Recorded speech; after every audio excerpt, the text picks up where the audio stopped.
சாம்பாரில் ஜெயித்தேன், ஆனால் சப்பாத்தியில் தோத்துட்டேன். சுகர்னு சப்பாத்தி தகுடு மாதிரிங்க, அந்த தட்டில் எடுத்து இப்படி போட்டால் டங்குன்னு சத்தங்க. அது உடச்சி சாப்பிட்ணும். இந்த பூமராங்கன்னு கேள்விப்பட்டிருக்கேன். என் வீட்டில் சப்பாத்தியை விட்டிங்க வச்சுங்க, டிவி வெளியே போயிட்டு சொல்லணும் நம்மக்கிட்டே வரும். திருத்தலான்னு பார்த்து என்ன பண்ண, ஒரு டெக்னிக் புதுசாக பண்ணலான்னு அவள் எதிர்க்கே அதான் அப்படி தான் அவமானப்படுத்தணும், சும்மா திட்ட முடியாதுல்ல, அப்படி தான் அவமானப்படுத்தணும்னு சொல்லிட்டு கூப்பிட்டு இங்கே வா அப்படின்னா, நான் என் வீட்டு நாயை கூப்பிட்டேன், இங்கே வா அப்படின். அதை கொஞ்சம் உடைச்சேன், சப்பாத்தி உடச்சி நாய்க்கு போட்டேன். தரையில் ஒன்று டிங்குன்னு சத்தம் கேட்குது.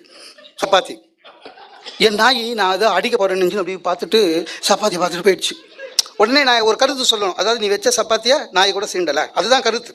கூப்பிட்டு பார்த்தல சப்பாத்தி, நாயே சாப்பிடல. சொன்னாங்க, நான் எப்படிங்க சப்பாத்தி சாப்பிட, அதுக்கு நான் சுகரா அப்படின்னா.